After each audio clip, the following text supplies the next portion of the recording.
определенными болезнями. И таким образом можно очень много болезней найти у каждого. Suppose you find a person for a long time who could not have sleep, so then it is considered as a disease and they have given a name, insomnia. Например, вот встречаем человека, который очень долгое время не может заснуть. И понаблюдав, мы даем ему, говорим, что вот у него бессонница. And the same person also for a long time has a problem that he could not pass the stool every day, and also whenever he passes it is with difficulty, and this is, they have given another name as constipation. Например, вот другой человек, у него есть проблемы с стулом, да, он не может вот облегчиться, да, так в нормальном режиме. И тогда, понаблюдав, мы говорим, что у него вот запор. And the same person also has, in the analysis it was found that there is sugar, excess of level of sugar in the blood of the person, and also sugar is found there in the urine, and then this is given another name as diabetes. И вот есть третий да, человек, и сдав анализы крови и мочи, в них обнаружился высокий повышенный уровень сахара. И такому человеку дают диагноз диабетик. And the same person also has another problem, that there is inflammation in the articulations, in the joints, and many times the inflammation becomes very stronger and acute, and he could not move, and so then once again they make investigation and they give a name that he got arthritis. Ну и вот еще один пример, да, например, человек, у него длительное время воспаляются суставы, и вот они у него болят, и тогда говорят, что у такого человека артрит по внешним проявлениям. And also he has another problem where always there is the rush of blood to the head and gets vertigo, and then he was tested and found that the blood pressure of the blood is increasing, and so another name is given hypertension. И, например, если есть такая проблема у человека, что у него кровь приливает к голове, да, интенсивно, и тут, да, говорят, что у него после анализа говорят, что у него высокое давление. So you can see how many diseases are identified in the same person. То есть мы можем видеть, сколько разных болезней может содержаться в одном человеке. And he also got some eruption on the skin, and dermatologist he found, he made an investigation and he has given a name that it is eczema. И у того же самого человека, например, на коже могут быть какие-то определенные высыпания, да, и ему скажут, что у него экзема. So now he is given a medicine for his constipation, and another medicine for insomnia, another medicine for hypertension, and another strong medicine for arthros, and another medicine external and internal for his eczema. So for each disease, one or two medicines. Мы это все говорили об одном человеке, да, что у одного человека находят и то, и то, и то. И вот, например, да, если собрать все это воедино, то получается, что ему дают лекарства от запора, от бессонницы, от высокого давления, от что там у нас еще было? От артрита, да, от экземы. То есть одно или два лекарства от каждой болезни.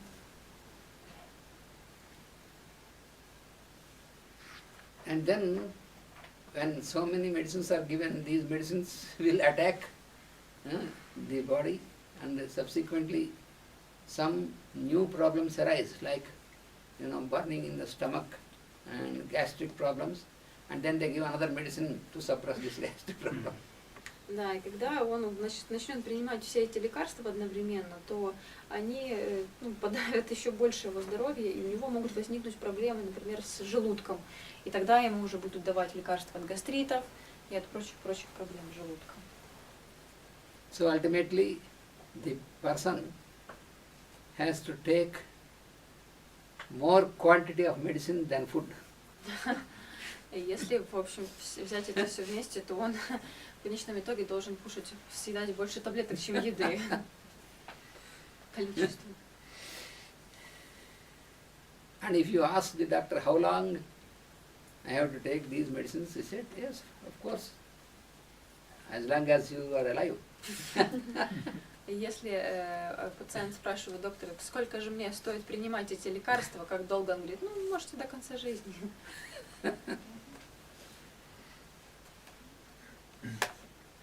So, it cannot be called a cure. Такой подход, он не может быть назван лечением. So, that means that the meaning of what he said is that your constitution is incurable. На самом деле, то, что говорит доктор, значит, что ваша конституция есть неизлечимой. Why all this is happening? It is because it is considered that these symptoms are diseases. That is the reason. И почему вот так вот происходит? На самом деле, потому что все симптомы, которые проявлены, считаются болезнью. So in your effort to attack the disease, you are attacking the tissues of the body. Любая попытка атаковать болезнь, это попытка, получается, нарушить тело человека. You see, more and more stronger medicines are used to attack the disease. И используют все более и более сильные лекарства для того, чтобы атаковать болезнь. The antibiotics, the cortisons, and the steroids. You see? Стероиды, антибиотики. So ultimately the person is permanently sick. И таким образом человек становится просто постоянно больным. So what you find in homeopathy is that symptoms are not diseases. И что, чем гомеопатия отличается, да, от такого подхода, тем, что симптомы не являются болезнью. What you call constipation is not a disease, it is one of the symptoms. То, что называется запором, это не болезнь как таковая, это симптом. What you have named as insomnia is not a disease, it is a symptom. И то, что у нас принято называть бессонницей, это на самом деле не заболевание, а симптом. And these symptoms belong to the vital force. The symptoms, generally, they are called the symptoms of the disease, but they are not symptoms of the disease. Symptoms produced by the vital force. Эти симптомы принято называть симптомами болезни, но на самом деле это то, как отзывается на внешний раздражитель энергия человека, жизненная сила. Then what is the purpose behind the vital force producing these symptoms? Why the vital force produces symptoms? Тогда какая суть в том, что жизненная сила человека производит эти симптомы? The vital force produces the symptoms to indicate what is happening in the constitution. Энергия человека создает эти симптомы для того, чтобы было понятно, что происходит с телом. So what is happening in the inner levels of our constitution can be known by the symptoms. That is why nature has arranged such a mechanism that when vital force has any disturbance due to any factor, then immediately it starts secondary action in its course of trying to regain normalcy. And in this course of secondary action produces symptoms, so that from this we will be able to know what sort of disturbance is going on and why vital force is working like this. These are indicators for us that is an arrangement of nature. Так устроила природа, что любое влияние на жизненную силу человека, она как бы, ее результатом является симптомом, для того, чтобы по этим симптомам мы могли четко понимать, какое влияние производится на жизненную силу. И все это очень естественный природный процесс. So, if you consider symptoms as disease and try to attack the symptoms, then you are making the symptoms disappear. И если мы начинаем атаковать и бороться с симптомами, тогда мы теряем вот эти индикаторы, да, раздражители, которые действуют на жизненную силу. Suppose every day you get headache at a particular time.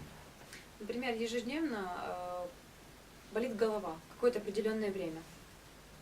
So here headache is not a disease, it is one symptom. И по факту головная боль не является болезнью, это просто симптом. But you have given some painkiller, it is killer. It is not a really cure, it is killing.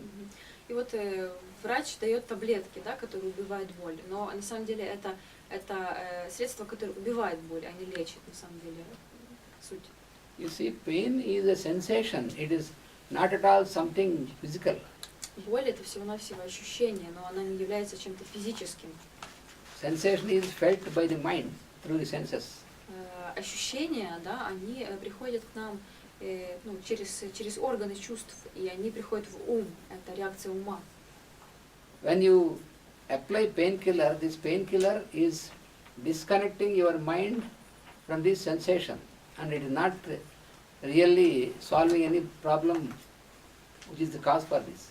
Когда применяются вот эти смягчители боли, да, и средства, которые убирают боль, они просто что делают? Они отсоединяют ум от чувств, то есть человек просто перестает ощущать это. So if you go on destroying the indicators, the symptoms which are indicators, then you are working in the opposite direction against your vital force. Если мы продолжаем принимать таблетки, которые, да, нас отключают от симптомов, тогда мы продолжаем действовать в противоположном направлении от наших жизненных сил. So when this type of dealing is continued, then the vital force loses its power, its strength. И чем дольше мы так поступаем с телом, тем больше витальные силы они ослабевают. When the vital force loses its power, then your defense mechanism is damaged. И когда витальная сила теряет свою эту защитную реакцию, тогда мы становимся очень слабы, незащищенные. Your constitution is no more resistant, it becomes more and more susceptible to all sorts of influences. И тогда наша энергия, витальная сила, она перестает защищаться, и она становится очень подвержена разным влияниям. So attacking the symptoms is just like, for example, when you are driving a car and before you there is a panel in which you find different indicators, different lights which will indicate, for example, if you want to turn right, turn left, all these indicators. Along with, there is an indicator, when the fuel in the tank is getting down, it starts blinking. When you are going good concentration on a highway and it starts blinking, then you feel that this bloody indicator is disturbing me, and you just break the indicator, and no more it indicates, it blinks, and you feel safe. Now I am concentrated. Then what happens? Your car stops very sharply because fuel is completely depleted, and it stops in the middle of the highway, and you have a big problem. Очень такой как бы наглядный пример того, что происходит с симптомами, если гасить таблетками. Как, например, вот машина, да, если водитель едет за рулем, и у него перед ним есть табло, и на табло есть различные показатели. Поворотники, количество топлива. И если человек едет очень сконцентрированно, и у него вдруг заканчивается топливо и начинает мигать лампочка, он просто берет и разбивает этот показатель, это табло, да, он перестает работать, показатель больше не мигает, ну и он едет дальше спокойный, но на самом деле через какое-то время у него очень резко заканчивается топливо, он останавливается посреди дороги, и ну, понятно, что эта ситуация намного более тяжелая.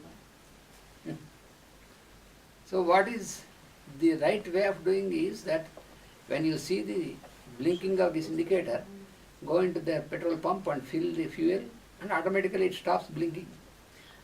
Что на самом деле является ну, правильным решением, да, этой ситуации? Он видит, что у него заканчивается топливо, он останавливается на заправке, дозаправляет машину и себе спокойно, свободно едет дальше. Then your journey is not interrupted.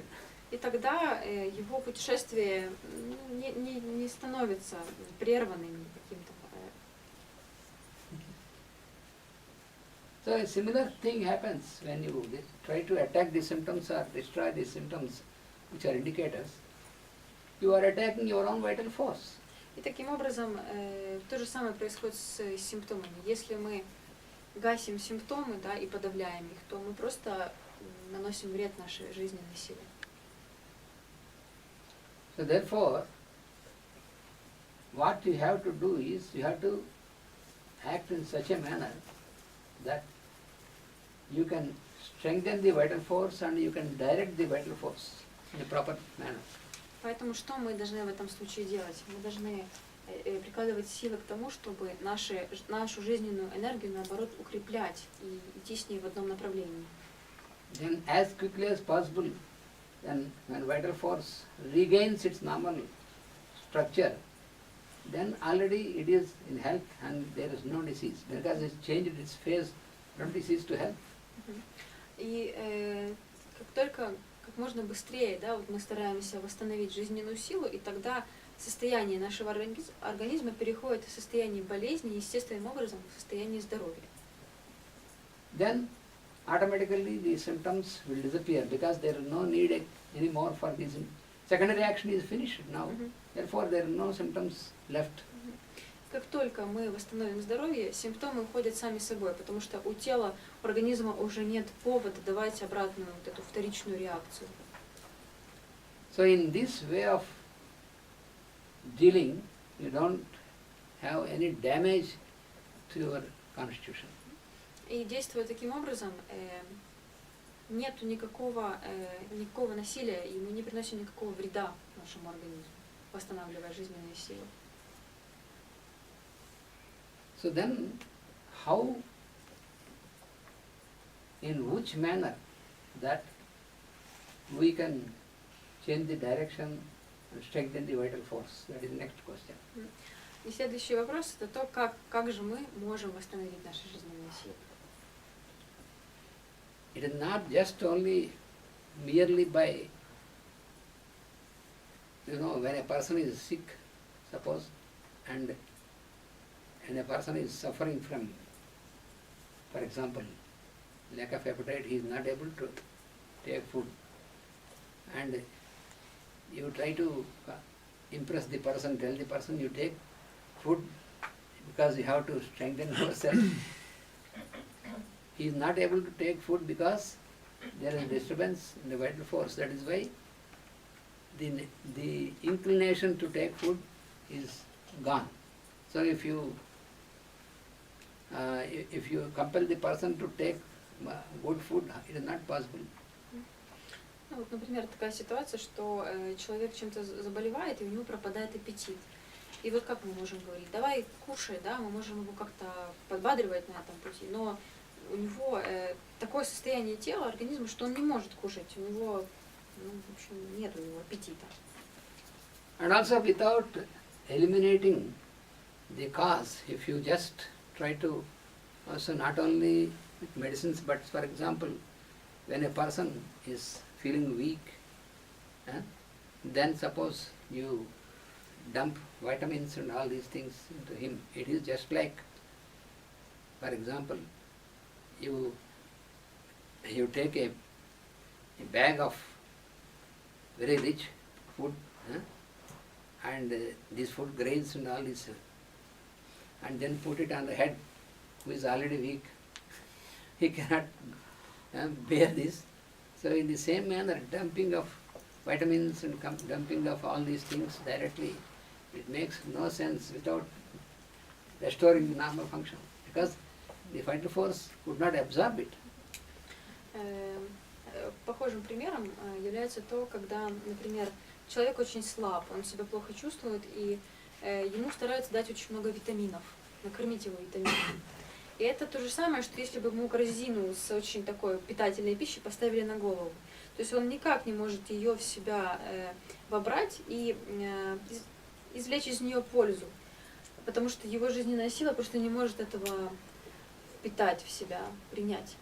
You find in many persons, and also especially in children, then you find when you take to the doctor, then the doctor makes investigation of the blood and says that there is deficiency of calcium. Then he prescribes, you give these calcium tablets. So deficiency of calcium, you know why this deficiency has happened? The constitution is unable to absorb the calcium which is there naturally from the food and all these things. It is not able to absorb. All this, what is taken inside is going waste. So that is the reason. So if you give more calcium to him, what happens? In your investigation it shows normal level of calcium, but really it is not able to absorb. So all the calcium you give, it is going, but in your investigation shows normal.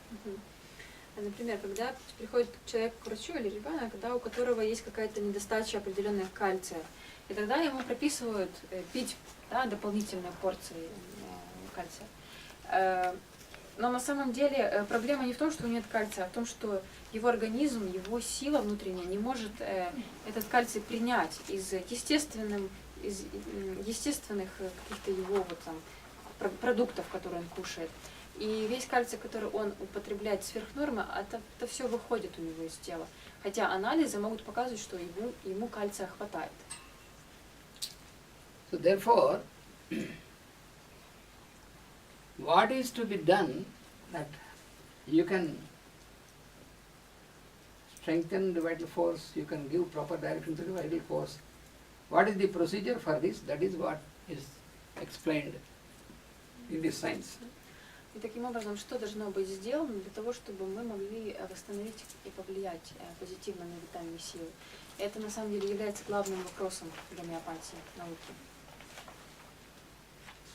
So in the science of homeopathy, the method is that you have to produce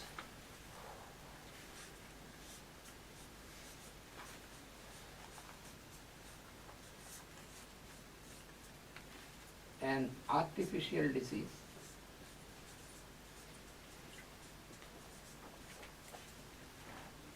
Суть науки гомеопатии заключается в том, чтобы создать искусственную болезнь. because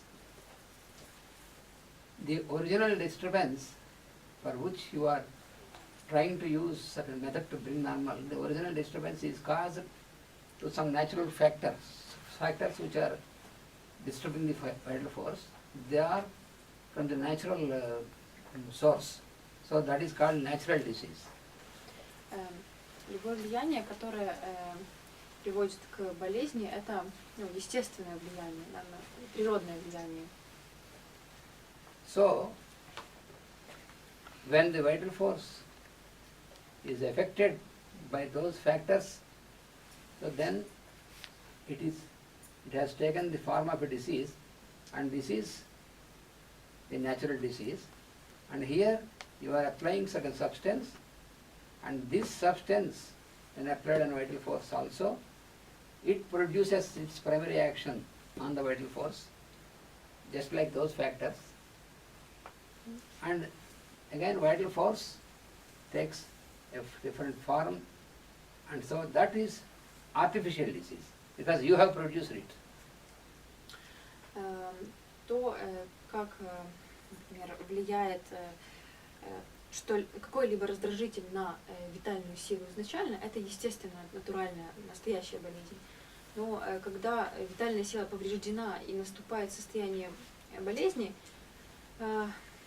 применяется вот это искусственное, введение искусственной болезни, и тогда, то есть она не является природной, это то, что вводится в организм, да. Мы создаем это. Да, мы создаем это искусственным путем. There's a question about injections as the example of artificial disease. Yes, all of them are artificial only. All injections, all what we are doing, injections or those medicines, whatever you apply, they definitely produce artificial disease. Что-либо введенное внешне, в том числе прививки, они являются искусственной болезнью. But can I ask you, for example, injections are artificial, and Yes. also Vaccinations, injections, they are artificial. all are artificial. They produce artificial disease. So we also produce artificial disease. But it's the same principle. What's the difference? not different. Yes, I am coming to that.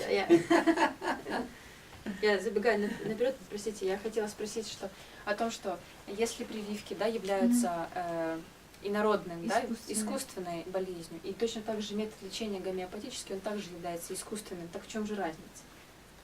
You know, the homeopathic science and Ayurvedic science, these holistic sciences of health, those sciences are completely based on the principles of nature,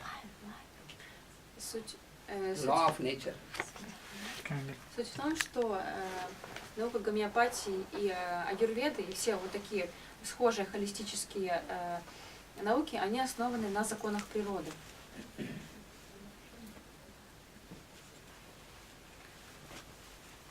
So therefore, according to the law of nature, there are two types of applications. One is, that is what you find in nature, as I will explain how you can find. One is application of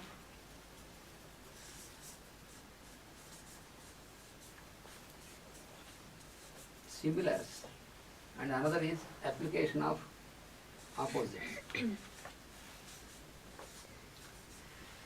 Согласно природным законам, ну и в природе тоже так происходит, есть два вида влияния на тело.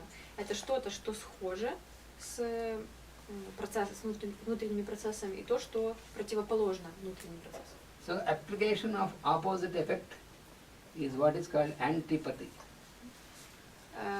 То, что вводится и имеет противоположную природу, это сопряжено с процессом антипатии. And application of similars is what is called homeopathy. А применение тех веществ, которые являются схожими по качествам, называется гомеопатией. Те, которые схожи, это гомеопатия? Да, схожи.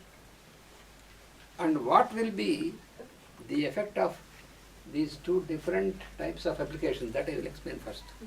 И какая есть разница между применениями одного и второго принципа? Suppose the weather is very hot, like in summer, and you are exposed to the heat of the sun. Например, вот сейчас, да, лето, очень жаркая погода, и мы где-то стоим на жарком солнце. Then your constitution is working, your vital force is working. So you know, our vital force, when it is in normal state of functioning, it makes all sorts of, whenever there is some effects from outside, according to that